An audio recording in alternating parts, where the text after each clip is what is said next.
Welcome back, ladies and gentlemen. If you were here a little bit earlier, you would have seen our SU Hornets Rocket League team play against JMU. I almost said Super Smash Bros, but that's what's playing right now here in NECC Week 2 against a powerhouse of a team here tonight, Northwood, a team compiled of 9 demonic players. Yeah, a couple professionals, I would argue, on this roster. Now, I don't actually think we will see any of them tonight. Last I checked, they were not checked in, and I hate to say it, I can't imagine any of them, in the words of our captain, would take time out of their Tuesday night to play us in Smash Bros. So I would not get your hopes up if you're hoping to see your favorite player in like Onin or DeBuzz make an appearance here tonight, but still some very high-level players over there on Northwood. Yeah, it's going to be a very hard matchup here for SU with the 5 that we do see checked in. Very, very strong players. As we take a quick look at the group standings here in NECC, we can see who sits up on top. We have 3 2-0 teams, University of Houston, the University of Central Florida, UCF, and then tonight sitting at second place tied with them all is Northwood University as well. Yeah, I mean, I tell you what, this is a brutal group. I cannot sugarcoat this very much. This is what happens when you come in second last year, which Shenandoah did. So, like, I cannot blame them for finding themselves in this group, but good lord, Northwood, University of Houston, 2 Fisher teams, Southwestern Oklahoma State University, SU played in their playoff run last year and beat, so that's something to keep an eye on when they meet later on in the season. But another thing, since this is technically our first time looking at this group, Lubbock Christian did forfeit their season, so everybody gets 1 win. That is why SU is currently 1-0, even though we have not seen them play in NECC yet this season. Yeah, so that's the reason of the 0-7. They haven't played 7 games in 1 week, right? That would be unreal. But yeah, an unfortunate forfeit coming through from them as we take a quick look at what the rosters look like here tonight for Northwood. This is what we are expecting to see. We see Copel, Frostbite on the Roy, the K rule for Copel, Malachite on the Snake, and Jaja on the Kirby here as well. That's what we're expecting to see. There is Springy L checked in as well. They are a Sonic player, so another very, very dangerous character and another very, very good player on this Northwood roster. Yeah, and again, worth mentioning that there are subs behind this roster that we, strictly speaking, could see on the Steve, DeBuzz on any number of his characters, and then Louis Money is also technically on this roster. But again, we are not putting them on this graphic for now, at least until we see them come in. But standing across from them are the usual 4, the usual suspects here in the Shenandoah Esports Arena. Igloo, Kip, Willie, and AJ all expecting to see their mains. I have to imagine that it'll be a Yoshi day for Igloo. No surprises across the board. We were slightly teased with an AJ Pikachu. That's true. I'm not going to get my hopes up, and I don't think any of you should either, but know that was mentioned in the arena about 3 minutes ago. Yeah, the thing about AJ Pikachu is that was his first main before they decided to pick up Falco.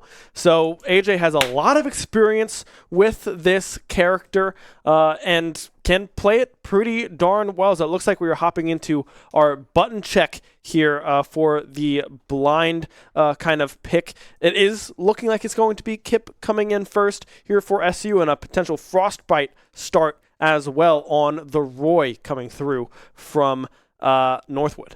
Yeah, no surprises here from SU, right? We saw the strats get pretty funky last week, or last time we saw SU Smash play, being that it was against Old Dominion, means that those teams know each other extremely well, and strategies can get a little crazy. I don't expect any of that here tonight. This is going to be a return to form for Shenandoah especially, and I assume Northwood as well, right? These are two teams that have not played, I don't believe, at least in recent memory. So SU starting with Kip, can't be surprised, and I don't hate the Roy matchup, I have to say, for Kip. Yeah, I mean, I feel like Kip can play this pretty confidently. I mean, Roy has to approach in this matchup with whatever it may be, fair, back air, down air, whatever it's going to come up to here for Frostbite. So Kip can play a lot of space with the Hydrant, farm up whatever he may need in this matchup. But Roy as well is just another fantastic character. I mean, a very fast character in this game. So it'll be interesting to see how Frostbite plays into this matchup, but I'm expecting this one to be pretty close. Yeah, we'll see. The big thing that separates these two characters are their offstage capabilities. Sometimes Roy just dies offstage because he can't. His up special is very bad, and it's hard to say. How all of those interactions will play out, but we all know that Pac-Man can recover from just about anywhere on the screen, so he can go relatively far off screen and try to capitalize on some of these moments where Roy might be able to make it back. We'll have to see, right? We'll get into it as we do load into our first matchup. Here it is, the matchup we expected, as Kip gets a nice little Galaga combo to get things rolling here. A good mix-up coming through there from Kip with, I believe that was the dash attack into that Galaga combination there. And now Frostbite holding on to that bell, but still dangerous percentage here right now for this Roy, sitting at 99% to the 46 on the side of Kip, off to an electric start here on this Pac-Man Roy matchup as they try to buy some space with that Hydrant bell in hand. If that connects, that will be the first kill. It's just a matter of finding it. Oh, the up air does connect, but won't be able to find that kill. Yeah, that definitely was not the play design on that one. He did find the stun he was looking for, but I don't think he was ever looking to dash attack there. So slight misinput, but he'll get away with it as, wow, Roy finds a nice little setup for himself, but it's not enough. He goes off stage for the back air and it sets himself up for a potential reversal, but Kip, fighting for his life right now, does come away with it, and now perfectly spot dodging a couple back airs that almost certainly would have led to death. Means that, wow, Roy parries and catches and throws the apple back at Kip and finds success on all of those. But a Hydrant to the face will finally mean that Kip strikes first blood. Yeah, Kip able to find the first stock in this game here. 121% still built up on this Pac-Man. Let's see what the Galaga combo can do. Not a whole lot in that sense, but Kip right now just trying to buy some time, get as much extra credit as they possibly can here on this third stock. And right now, already built up to 100%, playing incredibly well as they get hit by their own Hydrant. Now, let's watch out for this jab back air coming through on the ledge guard. Won't be able to find anything as the Hydrant is able to buy some more space here for Kip. Yeah, I can feel the frustration coming through a little bit, or at least I could during those Galaga combos. As a well-placed fruit there, a good awareness from Frostbite there to play around the green fruit. But Kip does get caught there with the up air. 111% though on this Roy, and the bell gets caught to this. Roy is getting awfully comfortable approaching those fruits and pressing A. A key coming out into a Nair forward air coming through. Won't be able to find that offstage interaction. Some up airs getting thrown out as well from this Roy, but still playing incredibly aggressive, able to find the down smash, but won't be able to find the kill in that sense as Kip now tries to recover here from off stage, and that is a down air into the back air, immediately able to secure that second stock. Yeah, this is quickly turned around in favor of Frostbite. Still could lose this stock very quickly, but what was a very large advantage for Kip has evaporated rather quickly. So jab comes out at the ledge, it won't quite connect, and the apple from the platform connects that time. So stock count evens out, but again, a lot of momentum in favor of Frostbite right now as he has started to find his footing. Yeah, Kip now trying to buy some more time to farm up these Galagas and trying to secure these combinations. The tech coming through means the Hydrant will not hit on that next bounce. Just trying to find a call out here is Kip with that forward smash, but can't find the connection on that one either. But now these stocks dangerously close for both of these players. Yeah, 100% now means that got to keep an eye out for those hydrants. That's something that I've seen Kip go for a couple times, and he's been landing a good amount of them. Now, Frostbite has been parrying a lot of them as well, but I've got a feeling that that's the kind of thing that's going to find a stock as one connects there.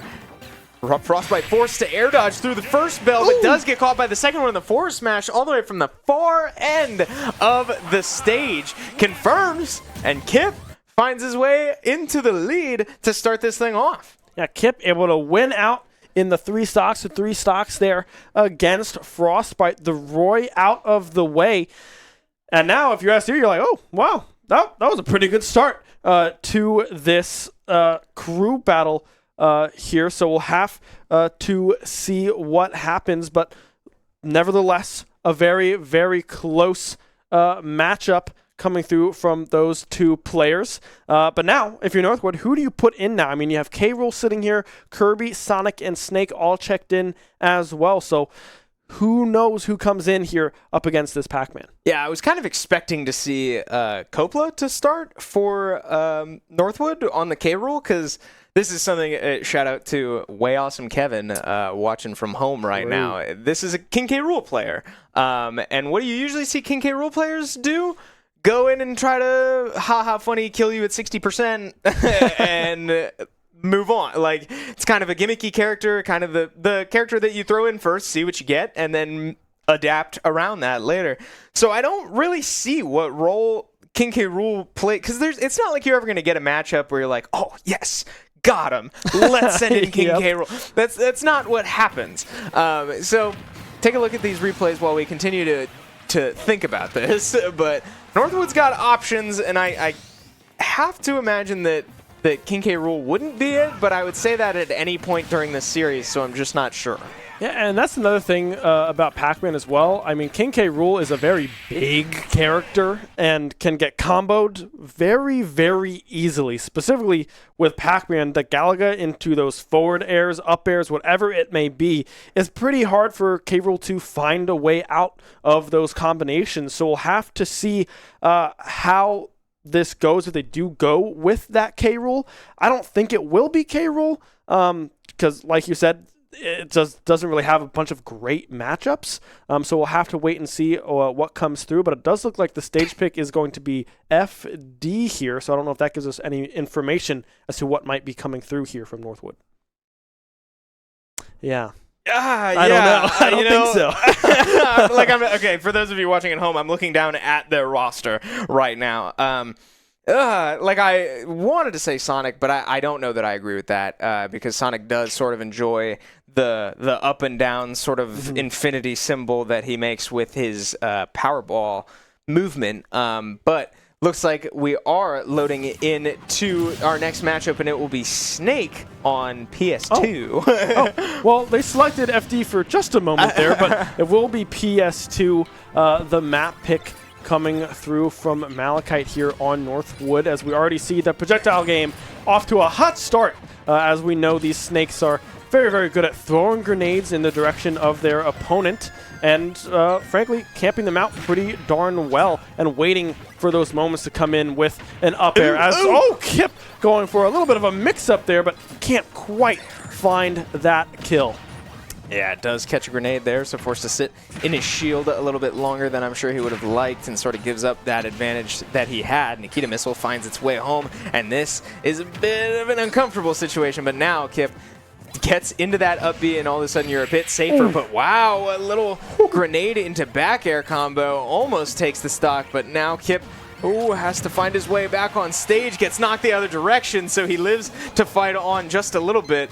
Nikita Missile doesn't quite land, and now Kip finally finds his way back, but that's, I mean, you already saw it. That was one up tilt. He's absolutely in up tilt range as another one connects on that hydrant, and Malachite here is certainly looking for that to be the answer.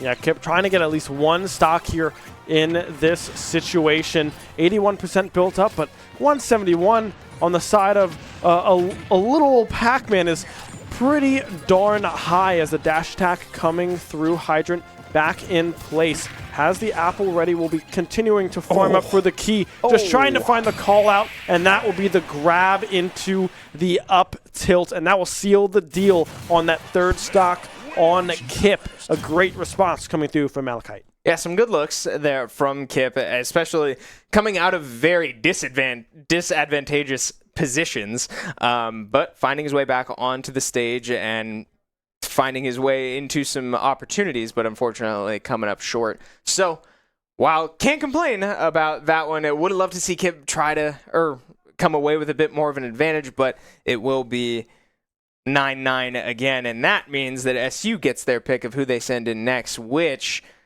SU feels pretty good about into a snake with this roster. Yeah, I mean, Igloo and AJ are both very confident into this matchup. I mean, already AJ's character in Falco is very good into the projectile spam with the shine, able to just send it right back your direction, not really have to worry about getting hit by a lot of those nades. Of course, some of them will come through, but a lot less pressure when you go onto that Falco. And then I believe the Yoshi from Igloo is something that they like into this matchup. Does have that pocket Samus as well in the back if they want to play a ranged game here, but I would expect it to be something similar to that Yoshi. Yeah. If Igloo comes in now, then I would expect him to potentially go Samus based on what we saw last week. That Samus really did work out. But again, Snake was kind of worst case scenario actually last week for the Samus. So, and I know that Northwood is the caliber of an opponent that you don't want to be getting frisky with your picks and overthinking yourself into a loss. So, I would actually expect Igloo to go Yoshi if he were to come in here, but I don't actually think he will. I think SU really does like the Snake into Falco matchup. You said it with the reflectors. AJ not afraid to throw his reflectors 6-7 times in a row. Like, that's what it's going to take. That's the patience game that wins you crew battles. So I have to imagine AJ is going to come in here, and I believe we saw it on the camera that AJ was the one to move to the hot seat. So. Yeah, I mean, I definitely think that makes the most sense coming into this matchup. So we'll have to see where this goes from here as we are tied up 9-9. This matchup definitely favors this Falco because of that reflect. So I think this one, if anything, is going to be a very, very close 3 stocks to 3 stocks here, and a potential for SU to come up with another lead here if AJ can come up big into this matchup as they go to town. Yeah, this is crew battles in a nutshell right here. While Kip was not able to come away with a stock advantage, he does build an advantage for his team in the form of giving them a matchup they want. So it is AJ to come in next for SU, and he gets to deal with this Snake. So Snake recovers high, AJ tries to go up and find it, can't quite find that up air. Malachite finds his way back onto stage, but here come the reflectors. The reflectors coming out and connecting here for AJ thus far. A little jab and some damage getting through there on to this Snake. The Nikita missile is out, but you can see the Shine able to shut that one down. Malachite unable to really use that one as the up air comes through, and will be able to find the first stock in favor of Northwood. Yeah, so this is the Snake game plan, all right? As wow, AJ does fall out of that combo and turn it back into his own. 127 now, and he goes up for the up air. It's not quite enough, but that one absolutely is an up smash to tie the stock count once again, and not a bad showing here so far from AJ. Yeah, we have the C4 there mid-stage. I believe AJ did see it when it was placed, so trying to play some space around that one, but still struggling to land. Will land on the C4. That one will blow up and do a whole lot of damage there in favor of Malachite in this sense, but still a very, very close percentage here as we find ourselves still tied 2-2 in stocks. Yeah, Malachite starting to fish for those up tilts. You have to think that AJ probably is in an up tilt range here, as barely makes it back to stage with that up B. But here come the reflectors again. I mean, this is going to be a lot of what we see, but lands right on top of the Snake and doesn't get the falling neutral air hitbox, so he lands right onto an up tilt, and that will absolutely take that stock. Yeah, up tilt will be able to find that one. The back there not being able to hit that sweet spot that you would like. Trying to land onto the snake again and find an up smash, but can't find that connection either. A very dangerous percent coming through right now on Malachite, but AJ struggling to get in the vicinity to try to find the final blow on a very, very high percent snake. Yeah, Malachite's movement has been very intentional and very impressive so far. He's been dodging a lot, or like spacing around a lot of AJ's options, a lot of AJ's hitboxes, and using that crouch to low profile a lot of things, a lot of the falling hitboxes, including AJ's lasers as well. So Malachite doing a good job of capitalizing on every part of his kit right now, and especially with the movement as AJ goes for the up smash and is able to avoid that grab. But now 193, AJ just struggling to put this last stock away before he probably loses his. Spot dodge there to survive the nade, the dash, or the air dodge, excuse me, back onto stage from Malachite. Will be able to find that stock. 134% will be a miracle to find this third stock from AJ. The up tilt coming through from Malachite will seal the deal, and they will now find themselves with a 7-6 stock lead for Northwood.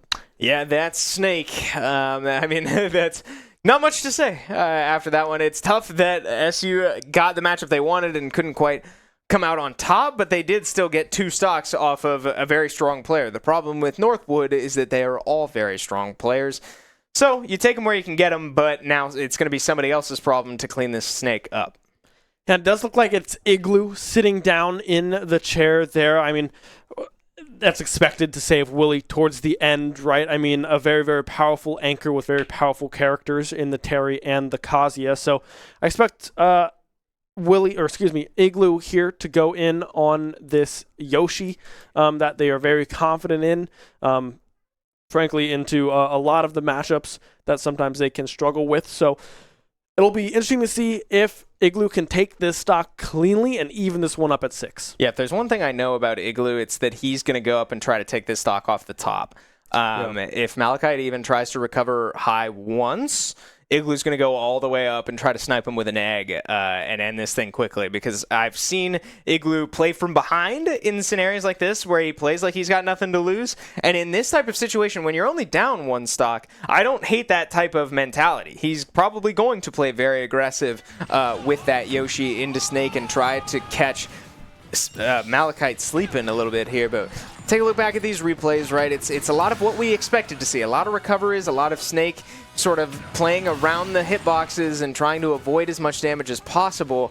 And AJ was able to capitalize 2 times, but ultimately this last up tilt catches AJ landing on the Snake one more time and leaves Northwood with an advantage.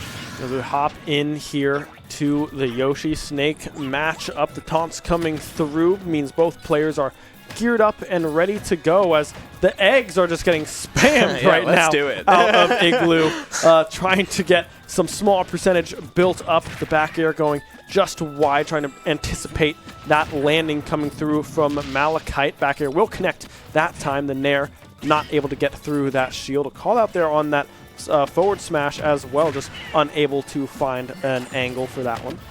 Yeah, big thing I'm noticing is that this Snake is more than willing to sit in his shield and let you land on him. And I've now seen Igloo do it once, and we saw AJ do it a couple times. So that's going to be something to keep an eye out on. It's something that SU needs to avoid. And if they keep falling into it, Northwood will be able to capitalize. So, oh man, yeah, just like that. The low profile doesn't allow the falling Nair to connect, and he gets a free up tilt from it. So Igloo now finds himself at kill percentage here and is going to try to find his way in just like this. What did I say? The eggs are coming out, but none of them quite land, and they land right on top of each other. A bit of an uncomfortable look there, but we return back to throwing projectiles at each other. C4 at center stage almost catches Igloo, but not quite. Yeah, not walking in. Would have got me. I didn't see it. I was like, that is right there. The up smash will be able to connect there from Igloo, preserving that third stock there for SU. Able to tie this one up 6-6. Looking pretty darn good now through the Snake and the Roy. Yeah, even stock count once again, although now advantage Northwood in that they get to pick whoever they want into this Yoshi, but you can't feel too bad about this if you are SU, right? This is a very strong Northwood team that they are still even stocks with. So now the question remains, who comes in next? Again, I regret to say I cannot justify saying K-Rool right now, but with a Sonic and a Kirby on the board, one thing to keep in mind that Igloo told us before the game is that Jeja and Igloo apparently played together quite a bit, like growing up, or at least a long time ago. So that creates uncomfortable scenarios in game, right? Matchups that should work out just don't when your opponent is too familiar with you. So that could create a bit of a spicy matchup if we get to see Igloo into JJ. Yeah, that would be pretty fun. I mean, it's a Kirby, right? A fun character to watch in this game. One character that's not fun to watch is Sonic, and that's another option that could come through from Northwood on Springy L. Is the player that would pilot that Sonic. And then, like you said, we still have the K-Rool kind of sitting here, but again, not a good matchup into Yoshi. Frankly, not a good matchup into a lot of things in this game. So I think it's Kirby or Snake, and I could see this going, or Snake, excuse me, Sonic, and I could see this one going, frankly, either way. Yeah, whenever K-Rool comes in, it's going to surprise me. So like, I'm never going to rule it out, but I can also never sit up here and say that I'm expecting it. So who knows, right? When or if we might see Coppola on the K-Rool, but yeah, I have to imagine that we might see JJ's Kirby come in here. Excuse me. Especially knowing that Willie is sitting in reserves right now, and on paper, Sonic looks pretty darn good into Kazuya and Terry. Now, granted, Willie has a lot of matchup experience dealing with Novastar from ODU, even just last week, having to play into Novastar, as well as preseason having to play against Novastar and ODU. And so far, Willie has come out on top in every single one of those head-to-heads. So SU maybe not feeling as bad about that matchup, but thinking from Northwood's perspective, I imagine they're trying to keep the Sonic for last. Yeah, I think that makes the most sense, right? There's a lot of speed, and it's very hard for Kazuya or Terry to really get hands on the Sonic because, frankly, it's just too fast. You can't really get the inputs out in time to really find any sort of connection and combo strings. I know Willie is pretty darn good at getting them out pretty consistently and very, very quickly, but sometimes,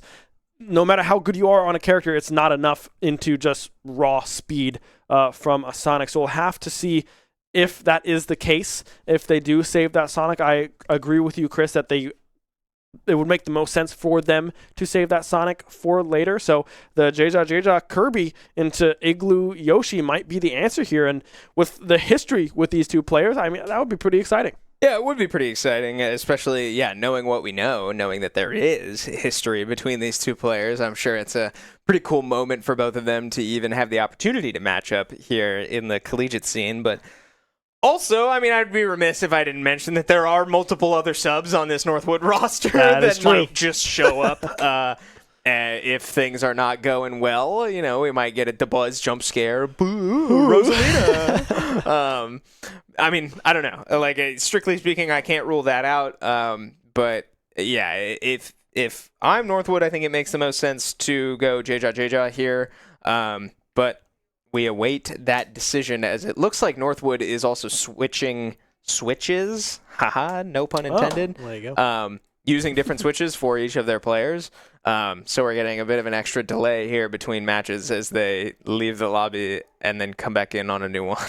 So yeah, we'll hop into this match as fast as we possibly can, but 6-6 is definitely not something that I know Igloo was expecting coming into this matchup.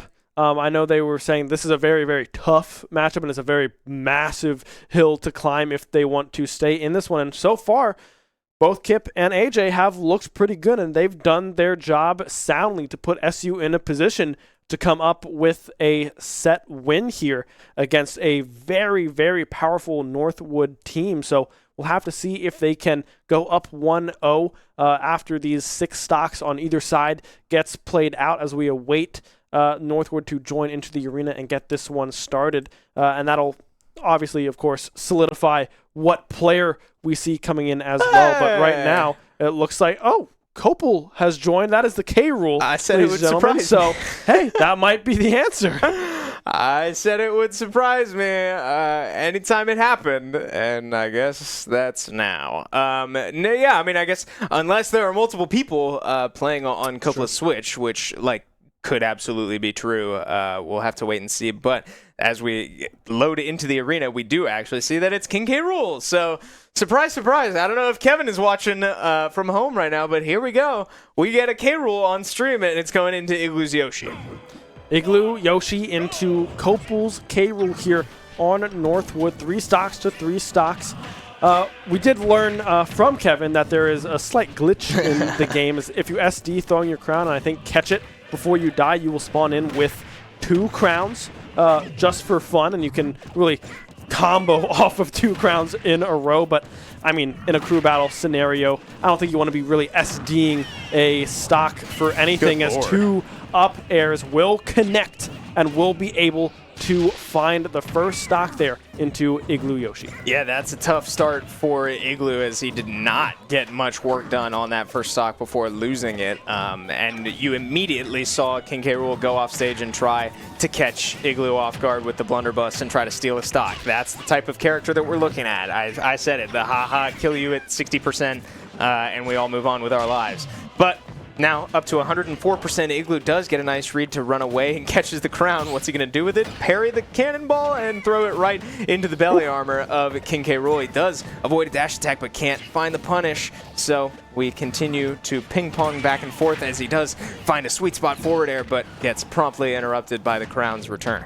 Yeah, Igloo struggling to try to find the area. I believe, if I'm not mistaken, that does shield break if it hits properly. I can't remember. Yeah, it does a ton of shield damage. Yeah. It doesn't guaranteed break every time, and it looked like King K. Rool's shield was full, so not quite enough. Yeah, very, very close interaction there as Igloo goes for that forward air, but unable to find it as K. Rool is able to recover back to stage. 162. The forward air there coming through from K. Rool, as now the ledge guard coming through. Won't be able to find the angle. Forward air again. Up smash trying to find that first stock, but right now Igloo struggling to get this first one off of this K. Rool. Whoa! All right.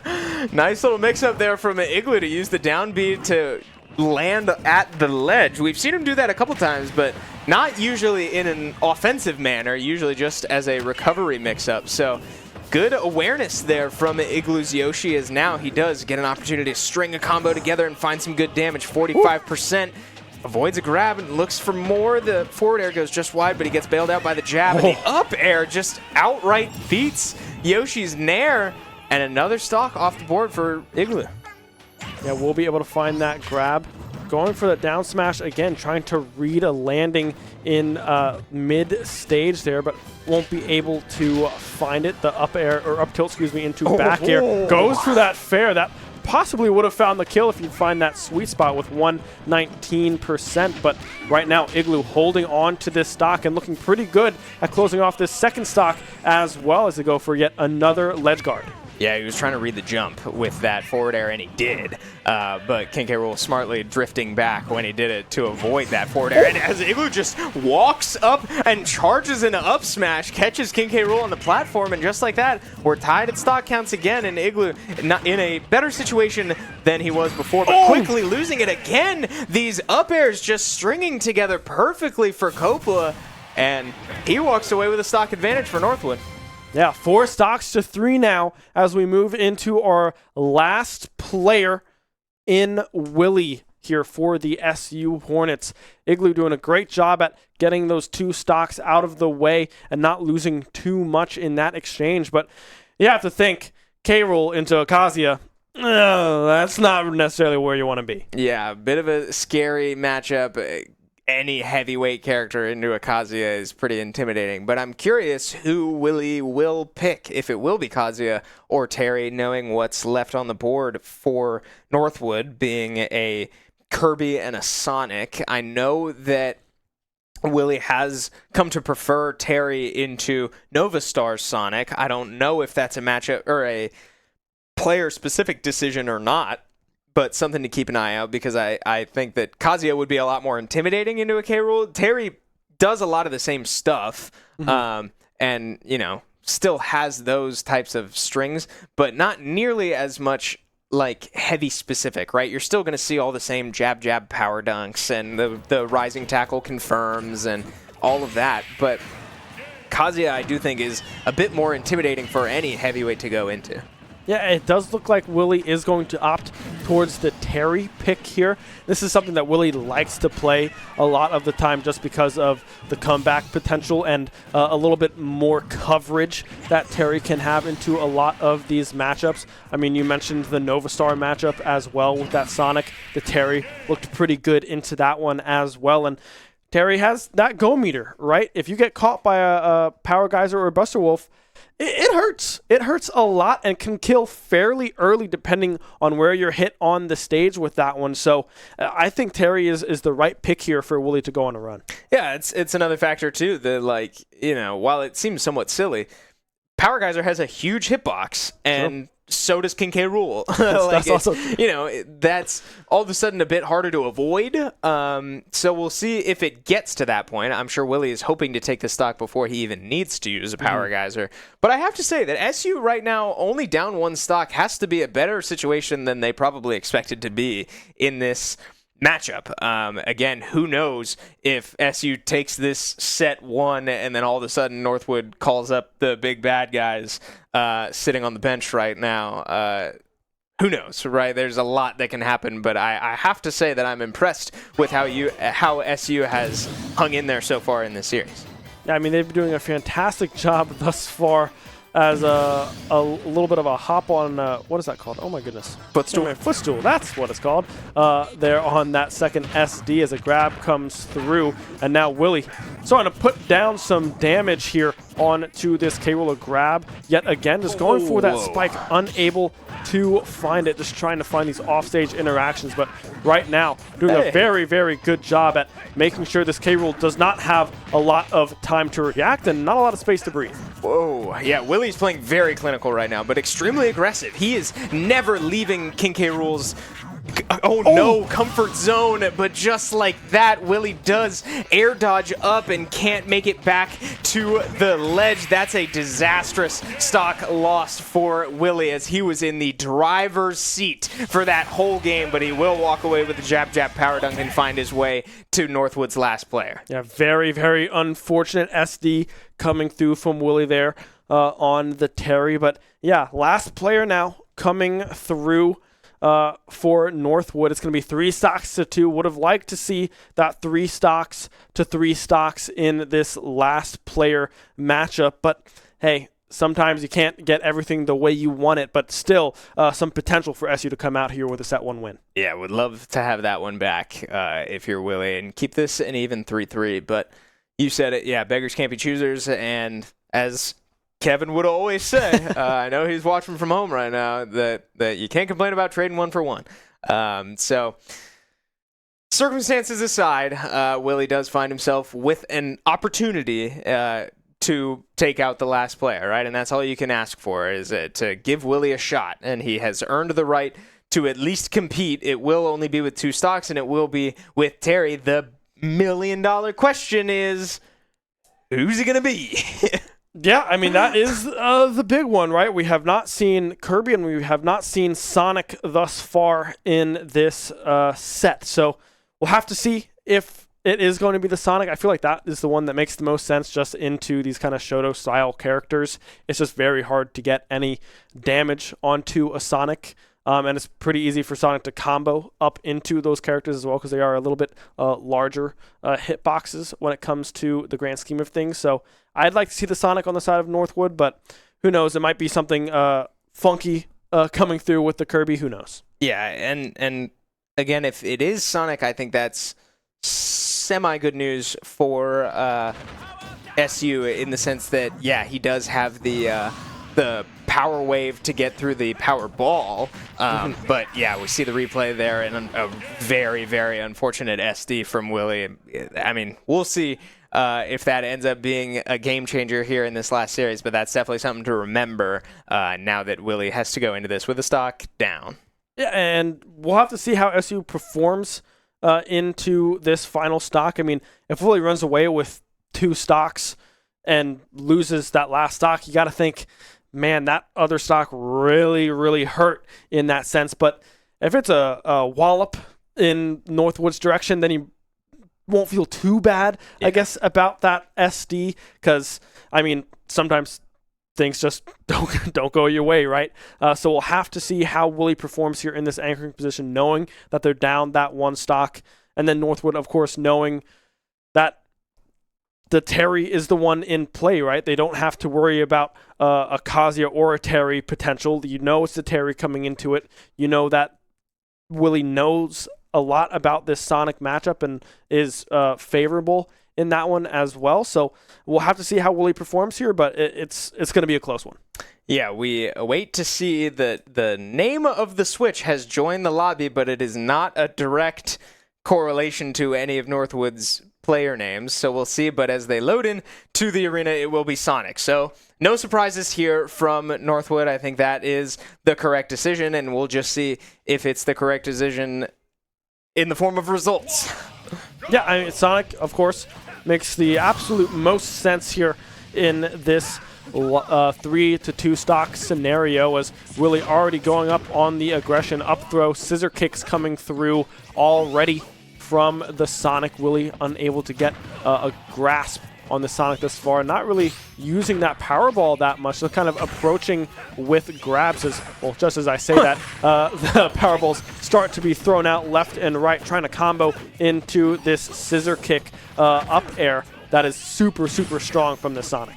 Yeah, this is already a very different Sonic style than SU is used to seeing from Novastar. As wow, a big read there from Willie's Terry. Doesn't quite find the stock. You'd love to have that one and maybe just walk away with an advantage out of nowhere, but burn knuckle right into the shield means Willie's going to be in trouble getting back to the stage here. He is able to avoid all of that, and a nice SDI out of that jab power dunk. Springy gets away with one, and now both of these players have come dangerously close to losing their first stocks, but neither one going down just yet. Yeah, trying to find that dash attack, the up spin, the up air will be able to find that first stock off of Springy thus far. Still a lot of percent built up onto this stock here, but still a lot of comeback potential on this Terry with that go meter active. Yeah, this is where you got to be careful against Terry. You cannot let him sit with this go meter for too long. The moment he gets over 100%, you have to find a way to take this stock quick,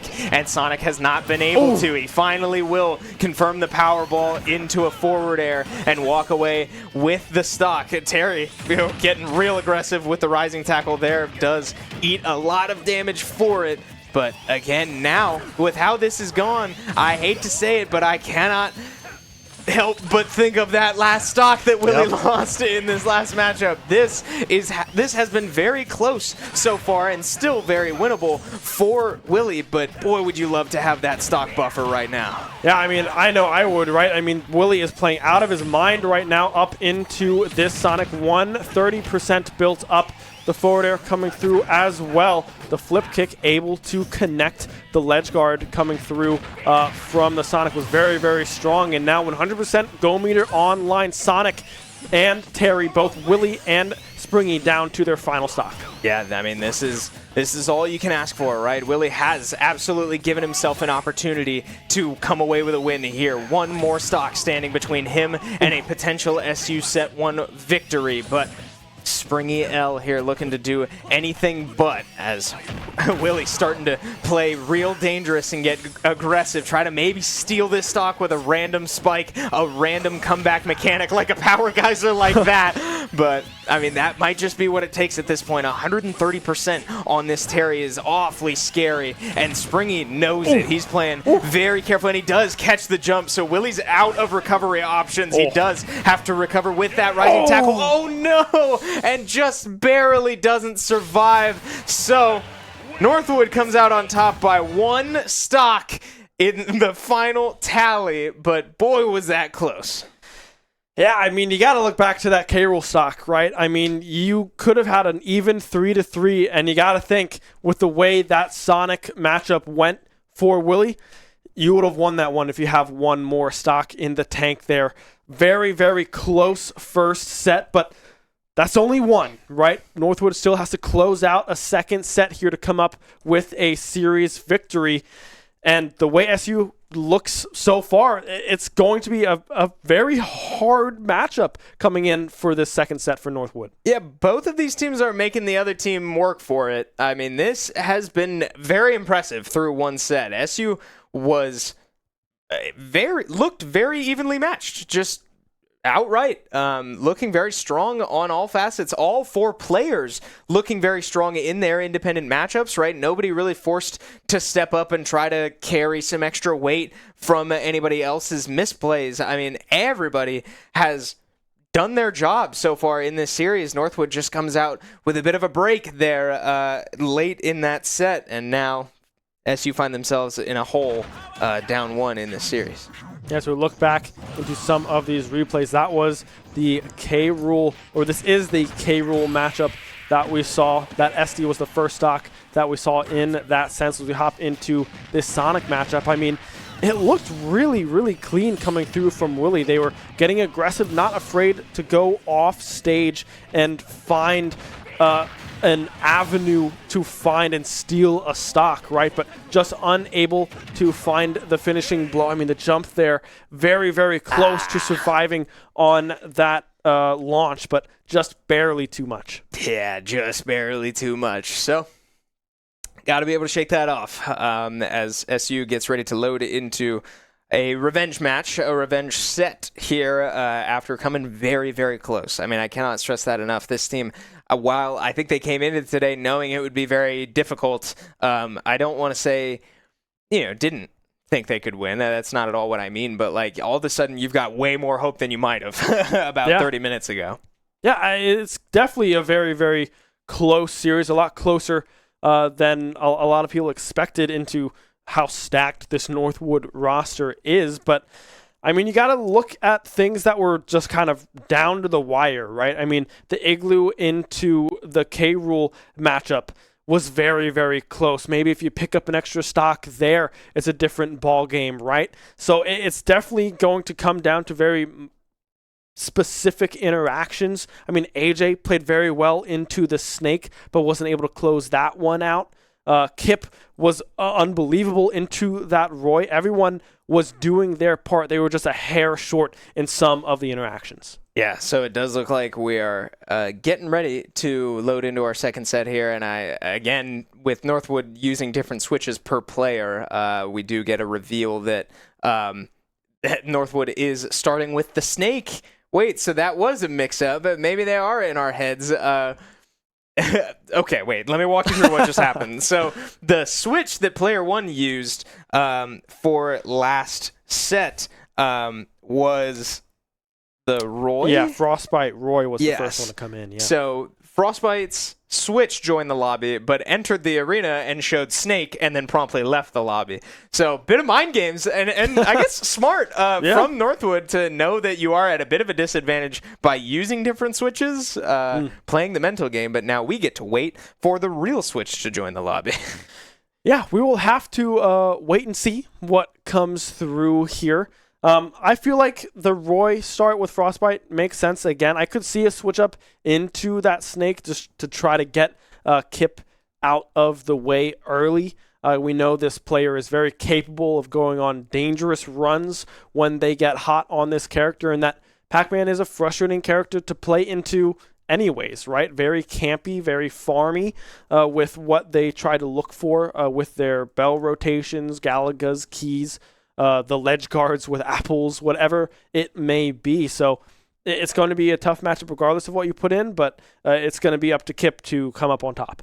Yeah, while we know that SU likes the Falco into Snake matchup, I do know that, again, this team has so much matchup experience into Snake, period, with Angel Eyes from ODU. Now, granted, again, very different playstyle. We all know, all of you watching at home who have ever watched a Shenandoah stream before, odds are it was against ODU from how often we play them.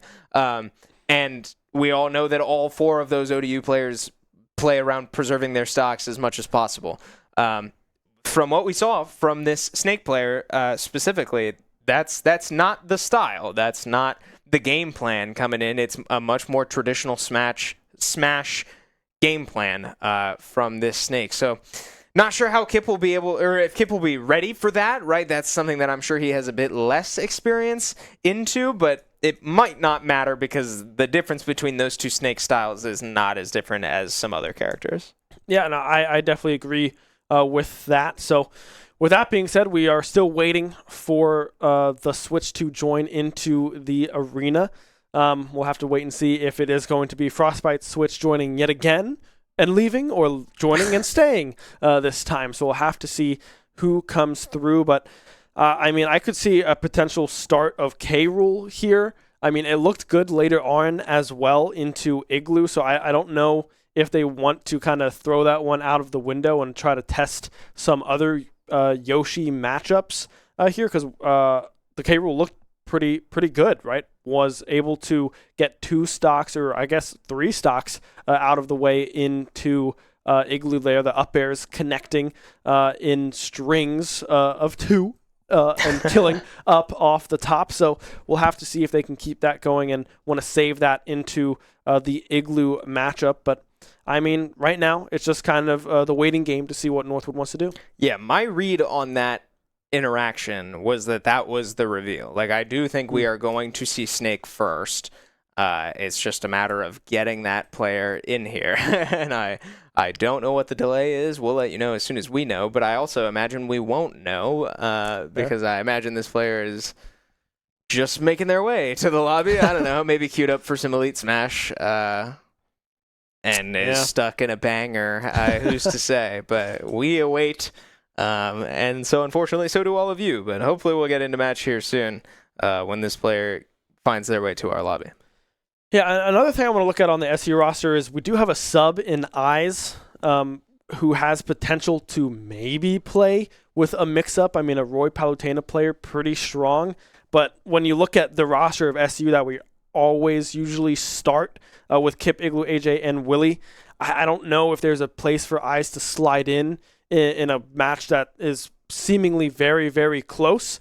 We do have the answer, by the way. Malachite's Switch has joined in on the Snake. So it is going to be the Snake start coming through from Northwood. They just had to, I guess, maneuver some switches around to get the right one into the lobby.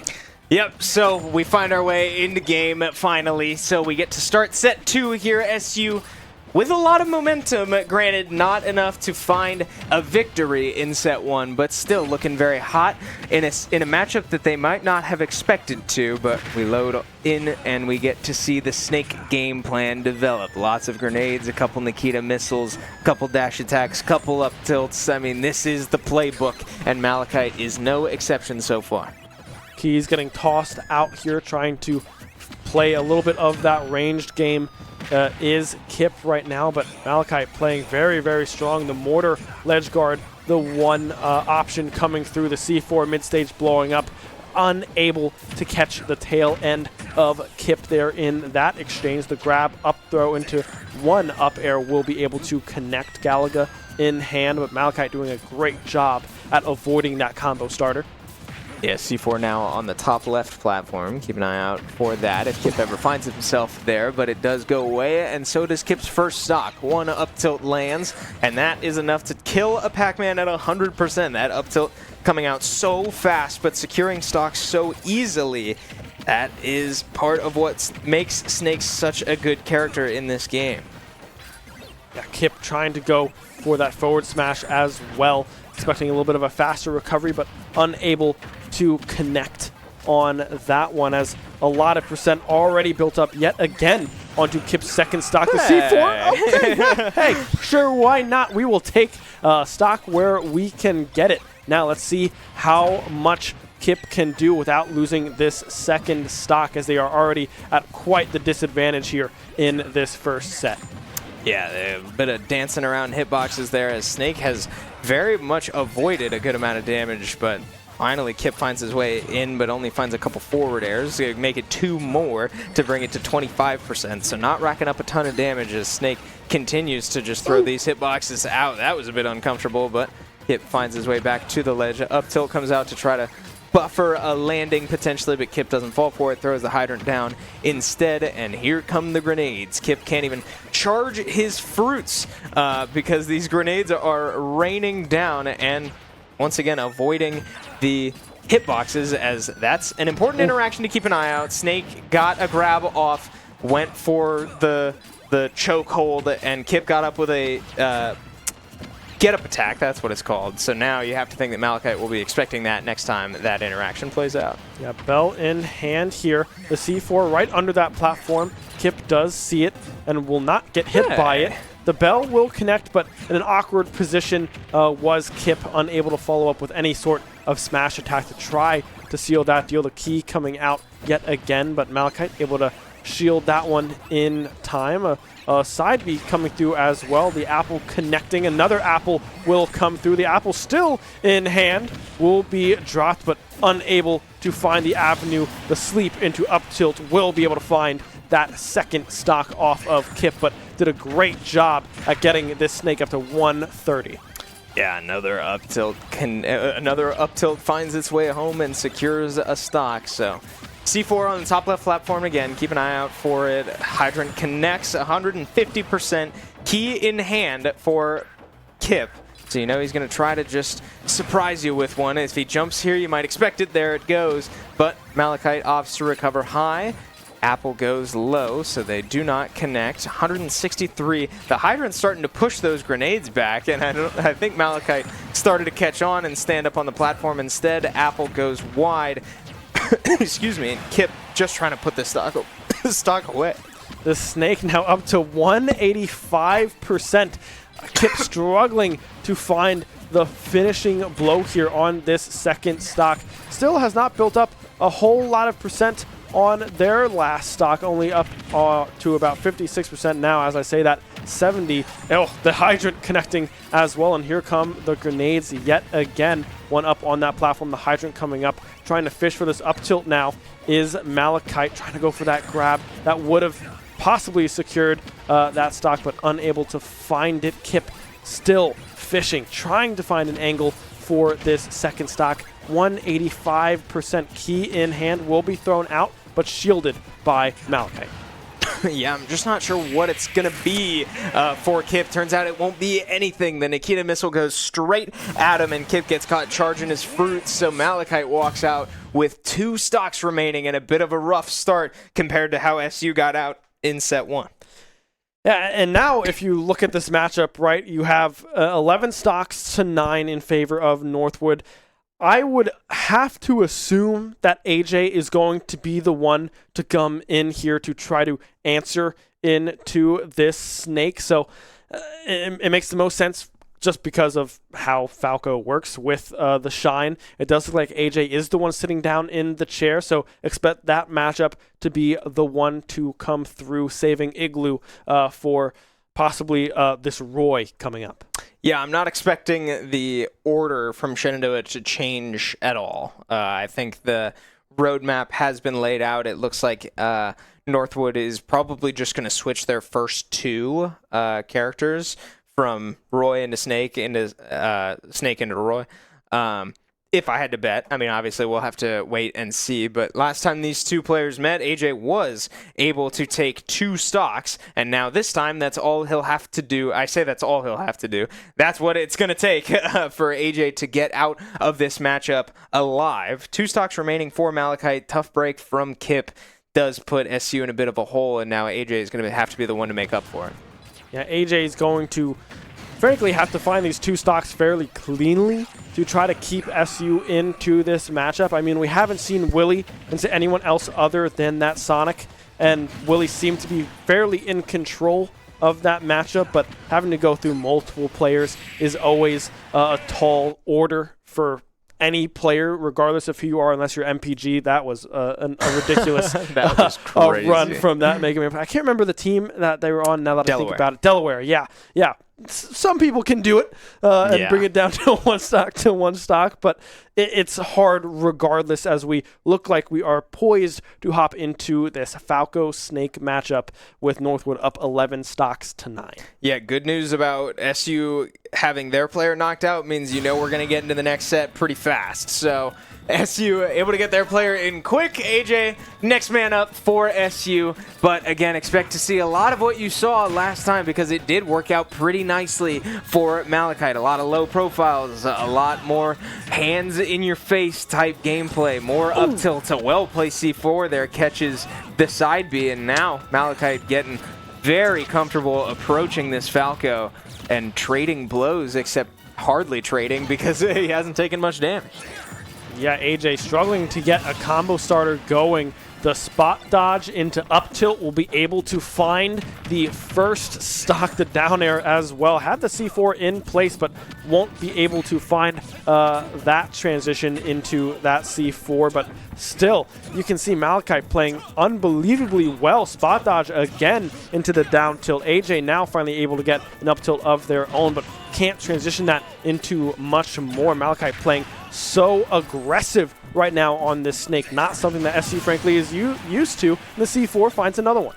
Yeah, the low profile is really blowing my mind right now, because it is avoiding, oh my god, it is avoiding Falco's falling nair, his up tilt, his lasers, and I'm sure more things that I'm forgetting. And that is an overwhelming amount of AJ's kit. All of his combo starters involve those moves. And now an ugly recovery angle here might result in disaster, but he gets caught rolling in the up tilt, connects, and Malachite is hot. Yeah, this Snake player, Malachite, is not something that we are used to seeing in Snakes. I mean, you mentioned before Angel Eyes is one player that we've played numerous times, and this Snake is a different beast. Very aggressive, like you said, using that low profile, able to dodge out on, frankly, a lot of the moves coming through from AJ on this Falco, as it looks like it's going to be a quick response. Igloo sitting down in the seat very quickly, looking to hop in to this game and try to get this Snake out of the way, still sitting on 2 stocks. Yeah, respect to SU keeping this thing rolling quick, because we are not here to wait any longer than we already have. But unfortunate circumstances that put us in that situation. Obviously, now SU down 5 stocks, and AJ coming up empty-handed when he sort of had to be the one to step up is not what you'd like to see if you are the Hornets. So now, unfortunately, SU is going to have to dig deep in their bag of tricks. Does that mean Igloo plays Samus? I don't think so. I still think that matchup is still pretty intimidating for the Samus. I don't think it's worth the mix-up, per se. But we are getting ready to load it into this one, and it will be Igloo's Yoshi going to bat with Malachite. Yeah, Igloo's Yoshi is the hopeful answer here for SU to potentially go on a run, just like Malachite has been doing here for Northwood. I mean, we already see nades coming out left and right, but not quite yet. You do need to take that first SD, just hopping into that one like nothing happened. I mean, I get it. Sometimes you just want to start playing Smash Bros. As soon as humanly possible, but already we can see Malachite putting on the pressure. Igloo already up to 66%. Yeah, I mean, I get it. It's exciting to play Snake. I mean, this is a great time. Malachite now all the way already, getting Igloo up to 80%. But Igloo does find some damage in response, but here come the grenades, right? More of these hitboxes just overwhelming Igloo's options. He finds his way in and is promptly connected with an up tilt. So to entertain you all, I have exciting news from our rival squad. They just won map 1. And depending on how this series goes, we might be able to tune it into their stream. That was a joke. Don't expect to see any Marvel Rivals. But yeah, I've never played that game. I don't know what I would be saying. I'd be like, I think that's Groot, yes, and Rocket's on his shoulder. Awesome, that's fantastic. There's some kind of team up. I think that's the only term I really know. If they do like a partner thing and they can team up and they get buffs based off of it. That's literally all I know about that game. Other than there's Marvel characters. There's a reason that, when we streamed Marvel Rivals last week that you didn't see either me or Ben. But Igloo going off stage, looking to try to steal a stock away by destroying the Halo recovery thing, but unfortunately met with a response from Malachite once again. Malachite not losing a stock still since we had a Pac-Man on our screen, which now feels like a decade ago, but a spike into a well-timed up smash, and that's exactly what I said I thought we were going to see the first time these two players met. Igloo not afraid to go high and chase after Malachite's recovery. And now let's see if Igloo can close out this game with saving this second stock.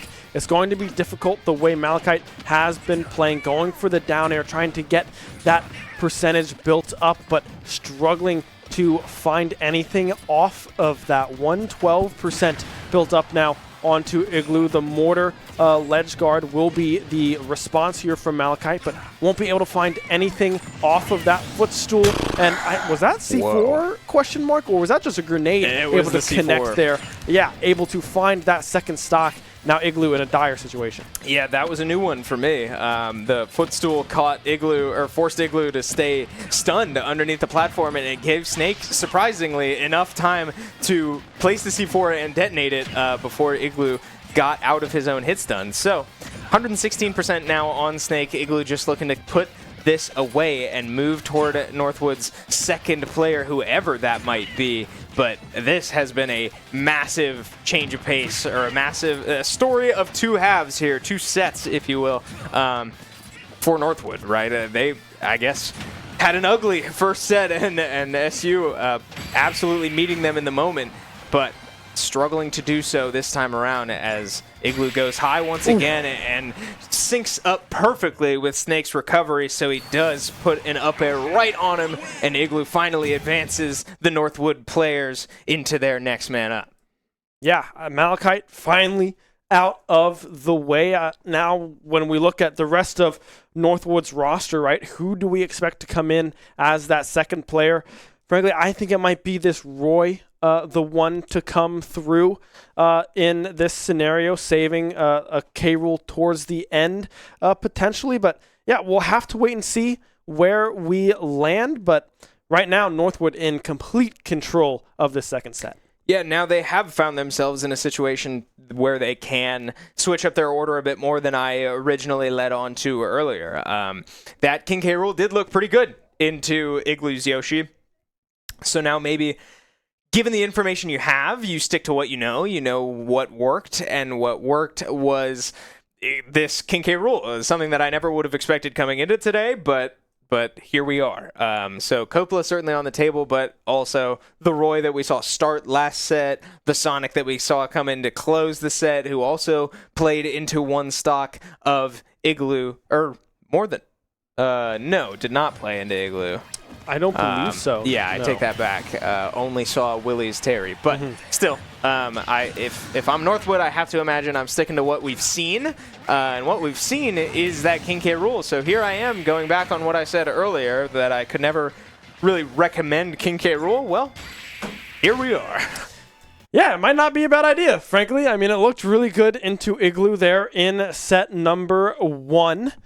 Could obviously be a response here to force out Willie on the Terry or the Kazuya for the comeback of the century, it feels like, if that were to be the case. But yeah, it's going to be a big ask for Igloo to go into this next set and get, frankly, at least 2, right? Because we've seen Willie go on big runs before. It's just a matter of getting there, right? We need to set Willie up for an avenue of success, and right now it's going to be tough. Yeah, and we do see that, shout out Coppola, able to make it into the arena in a timely manner. It looks like it will likely be King K. Rool, assuming he's able to pick his character and show it to us. True. But yeah, I mean, I think this makes sense. This matchup has been played, and now Igloo only has one stock to work with this time around. So smart decision to use the information they gained from set 1 and not let it go to waste. They know that Coppola clearly liked how this went, liked how it felt, and he's going to try to replicate that here and take one stock against Igloo. Yeah, Coppola, the one to respond, to answer the call here into Igloo's Yoshi. 9 stocks to 4. Pretty dire situation like we've been mentioning here in this second set, but Igloo already off to a much better start than they were last time into this matchup. Caught him countering. It's a bit of a panic there from Coppola, starting to get a little uncomfy with the circumstances, but nice little reversal catches Igloo on the wrong side, but there's that down B getting a little too comfy in that shield, and Igloo is catching on. So what a start here from Igloo to get this ball rolled. Yeah, Igloo able to find that stock indeed, but 73% built up already on this final stock. Very, very high and difficult to get 2 stocks off of, but right now Igloo's playing very, very aggressive and very well into this K. Rool. Already building up 65% onto this second stock, but trying to remain with this 1 stock here. So a 3 stock would be absolutely massive, but 94%, it's going to be tough. I'll tell you what, if there's one thing I've learned from 3.5 years of casting Smash at this school, it's that I can't think of a scarier player to play in Smash Bros. Than an Igloo that has nothing to lose. Igloo, able to take 2 stocks there, does unfortunately get caught rolling and shoved straight into the ground. But Coppola still comes out on top and avoids what could have been a disastrous start to a momentum roll for SU. Yeah, I mean, props to Igloo finding the shield break on that one and that nair so far off stage, able to find 2 stocks. That's a 7-3 scenario here for Willie. Now, what do we think Willie goes in with, right? I feel like it's going to be, the Terry, because it looked good into the Sonic, and there's a lot of comeback potential with that character. Not to say that Kazuya doesn't have comeback potential, but it's just a little bit more difficult to play into some of the matchups that are remaining here. I mean, we have a Roy potentially that we've seen. A Kirby could still come through, and how small that character is. Electric will just miss that character if they crouch, similar to how that Snake was low profiling a lot of AJ's combos with the Falco. So it's going to be difficult if you go Kazuya in this scenario. So I feel like the only answer here has to be the Terry. I agree, yeah, and yet, excuse me, good lord, this set is killing me, Ben. You got to think that, again, using the information we got from set 1, Willie's Terry looked good. I mean, he was hanging with the Sonic especially, but he also made quick work of this King K. Rool on the Terry, with the unfortunate SD that we brought up a couple times, right? That's unfortunate to think back on, but that was his own misfire, right? The Terry looked great, period. So I think you have to keep that in mind. And now, as we load in, and we do see that it will be Terry, Coppola backed out of the arena, so hang tight. Never mind, we're getting back into it. So Coppola gets back into the arena. We're good. We're getting this thing rolling, but it will be Willie's Terry that now has to face 7 stocks right in the face.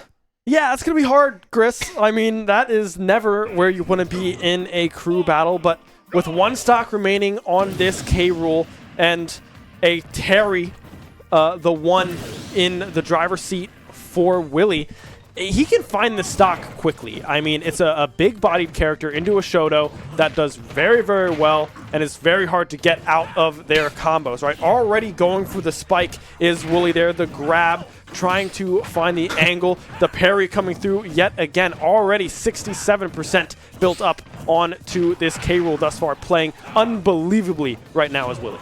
Yeah, I mean, he's playing with the same confidence and aggression that he played with the first time these two players met, and that's exactly what it was going to take. Into a matchup like that, you can't, and with circumstances like that, you don't have time to sit and worry about what could happen if you get a little too aggressive, because that's what it's going to take to go through 7 stocks. So I love to see that from Willie. A very confident, very commanding start to what's going to have to be an overwhelming run. But the big question now is who comes in after that K-Rool?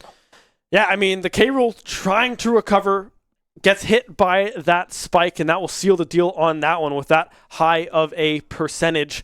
But yeah, now the answer is really who is the answer, right? We have 6 stocks remaining on the side of Northwood to the 3 on the side of Willie, right? So we have Frostbite waiting here in the wings, Jaja on the Kirby, and then we have, what is the name? I forget the name, right? Springy on the Sonic waiting here in the wings as well. So we will have to wait and see who comes out in this scenario, but right now, I feel like it's got to be Frostbite. I feel like that's the one that makes the most sense to me. Yeah, I think I agree. Shout out the Boston Red Sox for coming out on top. Hate the Yankees, our baby. Producer's pretty upset about it, so that's what I'm laughing about. Yeah, I have to think that probably you put Frostbite in and see what he can do, knowing that the Sonic matchup was as close as it was. I think you try to give him as much of a cushion as you can in the form of Frostbite, who we have not seen yet in set 2. There is also Jaja on the Kirby. I guess that's kind of the same argument, but clearly Northwood put a lot of faith in starting Frostbite's Roy that I have to imagine they would have that same faith going into this type of situation to just take a stock or 2 or whatever you can get. Yeah, no, I feel like that makes sense into Willie right now. I mean, you have 3 stocks to get through. You have 6 stocks to work with. I mean, you can chip away at this one. It doesn't have to be anything crazy from either side. Well, from Willie's side, it has to be something crazy. But for the players left for Northwood, just do what you have to do, right? It does look like the answer is going to be Frostbite on the Roy as we are in game. So if we could switch over to that one real quick, observers, as the mix-up is coming through the down jab. We didn't miss much other than some just straight percentage combos coming through. But yeah, right now, SU, Willie fighting from behind here percentage-wise. Yeah, so good combos from both of these players in the time that we were gone, as a jab power dunk, believe it or not, confirms into a jab power dunk. But Willie, again, getting very aggressive, looking for that rising tackle. But Roy tries to set up for that jab into side B. He seems to really like that, but Terry, able to fall out of it and finds the roll, confirm it into the rising tackle, and it is enough to kill off the top. So Willie strikes first in this head-to-head, but again, you have to think that Frostbite's goal here is to just get whatever you can. So Willie, unfortunately with no jump there, forced to rising tackle and pray, and does fall to his demise. Yeah, and that's 1 stock. That's exactly what Frostbite needs to do in this scenario. Just get 1 off the board and see what else you can do. I mean, why not? Rising tackle will come through, getting some percentage there for Willie, but unable to find anything else off of that, as Frostbite is able to find a landing. The parry coming through yet again as well. Willie trying to seal that deal with another rising tackle mid-stage, but can't make that connection. Yeah, Willie just throwing out these down airs right now. It's making me chuckle, but Willie doing a good job of, oh man, confirming a lot of damage. It finds the parry, but no punish there from Frostbite. Stuck in the moment, and Willie able to capitalize. So again, another stock in favor of Willie. And now, if you are SU, you're thinking, if you can steal this last stock and hold on to 2, you're giving yourself a good chance into the Sonic. Yeah, I mean, 132%, you have to find this recovery here. They are able to do so. You need to try to keep this stock, though. If you are Willie, the back air will connect, and that will be the 2nd stock. Willie has to find this stock and 3 more cleanly to keep SU in this series. Yeah, now no room for error, and you just got to work with the stock that's ahead of you. So nothing else matters unless you lose the stock, right? It does not matter how much damage Willie takes. It will be wiped away if he's able to take this stock. So any damage, anything that happens that doesn't involve Willie losing a stock is totally fine, including a Burning Knuckle taking one the other direction. Gives Willie an opportunity, right? That's all you can ask for. A shot at the final player of Northwood. Willie finds himself in a similar situation to last set, but with one less stock to work with. Yeah, 1 stock to 3 here. You have to assume that it's going to be Springy coming in on the Sonic. That was the response the last time that it came down to last player in that first set. But, I mean, Willie now down 1 more stock than they were the last time. So it's going to come up to a hero performance coming through from Willie to keep this one and force a set number 3. But, man, it's going to be difficult regardless, I feel, of who comes in as this last player for Northwood. Yeah, I mean, we've already seen how much talent this Northwood roster has. Yeah, you got to think that no matter who they put in here, it's going to be a massive challenge for Willie. But the good news is no matter who they decide to put in, that's it. For Northwood, right? You're not working with multiple opponents here. You're not working with who's going to come in first or who might I have to deal with after this opponent. Whoever they put in, that's it. It's 3 stocks of that, and you're through it. Mm-hmm. So that's the upside. That's sort of the light at the end of the tunnel. But boy, is it a long tunnel for Willie right now, as he only has 1 stock and cannot afford to take a single killing blow over this next matchup. Yeah, it's going to be tough. I mean, Terry doesn't have the best recovery in the game, so recovering off stage is, of course, very difficult for that character. If whoever comes in can ledge guard properly and ledge guard well, I mean, that's just the stock and it's done, right? There's not a lot you can do. I mean, we saw it there on Kalos. Lost a jump, had to up air and hope you reach the ledge, but there's no way with how far away they were that they were going to be able to reach that ledge. So we'll have to see how Willie plays this one out, but certainly there is still hope here for SU in set number 2. Yeah, as long as Willie's on the field, there's hope for SU. But looking back at these replays, I mean, you have to applaud Willie for what was, in a vacuum, a very nice matchup against Frostbite, excuse me, on the Roy. But unfortunately, this is not a vacuum. This is a true battle. So would have loved to hold on to 1 or 2 of those stocks, but beggars can't be choosers. Like I said, all you can ask for is an opportunity, and all that's what Willie has earned himself. Yep. So with 1 stock to work with, it will be the Sonic once again. So this matchup has been played as well, right? And Sonic was able to come out on top, but it was just as close as that Roy matchup was as well. So you got to think that numbers are heavily favoring Northwood, but with Willie on the field, he's got a shot.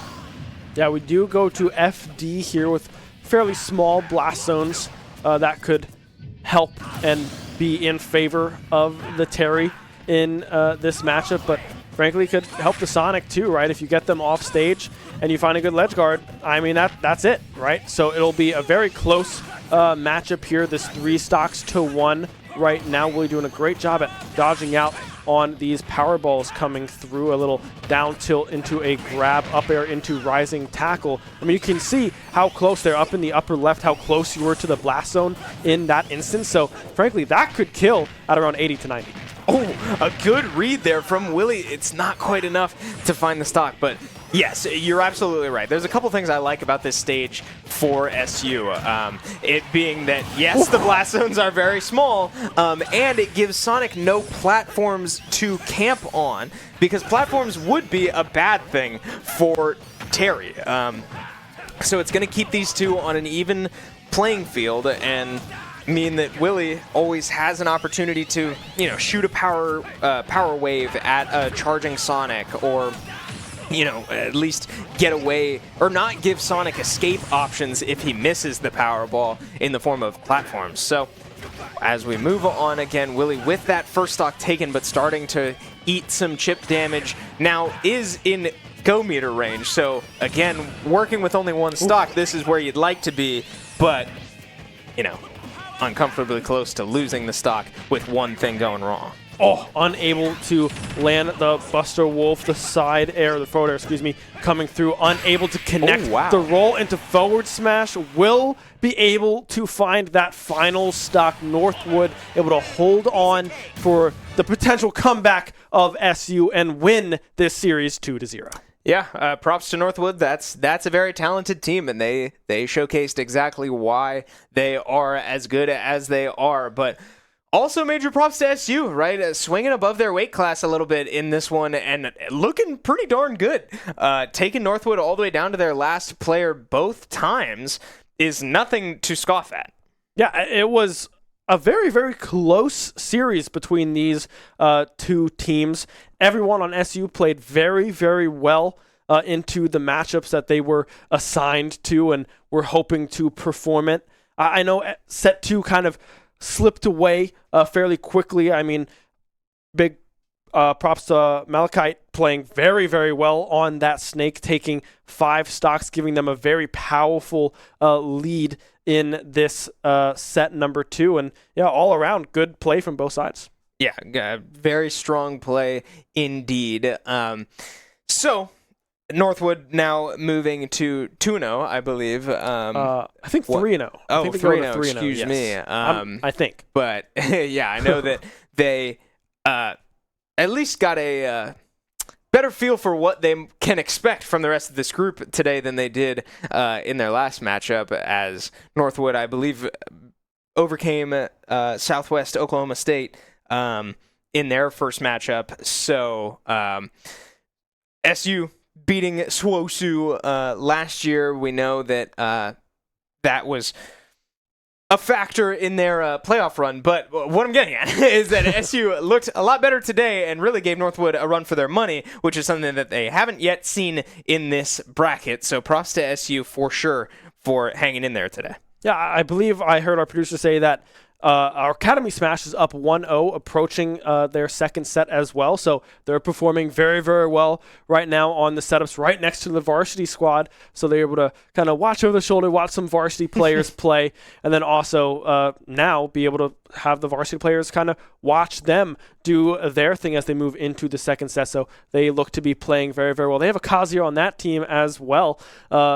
Learning the ropes, I guess, from Willie, true. A very, very strong Kazuya player. But yeah, nonetheless, SU, I believe now sitting 1-1 in this group. So not the worst start off into this very stacked NECC Division 1 group. So we'll have to see where SU can go from here. But right now, not a bad start. Yeah, not at all. And I believe I also heard him say, or our producer say, that Rivals is up 2-0, if I'm not mistaken. So shout out to them. They continue to play on. They are now, 5-1 in total maps so far this season. So they are on a great trajectory. And we'll see if they're able to close their series out today with a 3-0. But even without it, looking very strong if they continue that trajectory.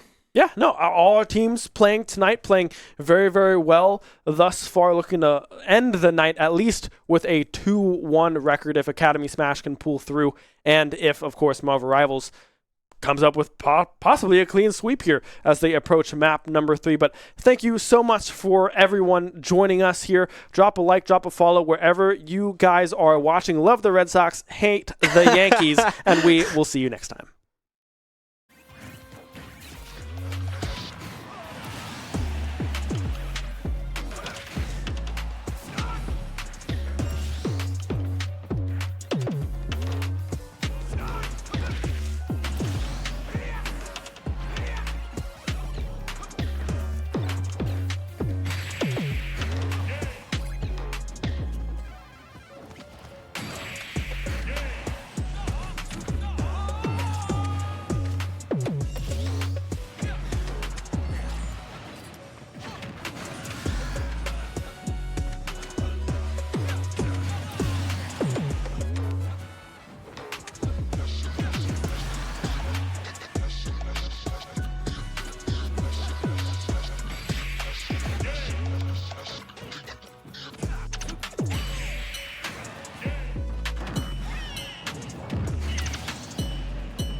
Shenandoah University is a big little university rising. With 22 Division III sports teams, over 200 areas of study, over 300 annual performances, an elite academic esports program, Nationally ranked health professions programs, one of the biggest university presences on Broadway, immersive AR and VR learning programs, cybersecurity and computer science programs, and innovative undergrad and graduate programs. all at a place that cares for you. Shenandoah University is the big little university rising. Find out more at su.edu/rising. We have the Esports Arena right here on campus in Winchester, Virginia, and this facility acts as the hub for all esports activity at Shenandoah University. Students are able to use this space not just for competition and practices, but also as a living learning community and a sandbox for them to come and explore and practice and try out things related to and through esports in the gaming industry so that they're getting that hands-on learning and the skills necessary to help them find a career by the time they graduate. We also have the professional level broadcast production booth where we do all of our broadcasting and production, from casting of our games that we play right here on campus to working with outside entities to record footage for them as well. In addition to the space that we have here in the Esports Arena is the Esports War Room. Our students get to use that space for studying, but also outside projects. So our students get to use this space for professional development and the academic side of our esports program, which is such a critical component to go with that competitive element that we have. So we combine all of our facilities at Shenandoah University with competition, community, and career preparation. We have over 250 days of programming, and there's something for everybody, and we want you to be part of it.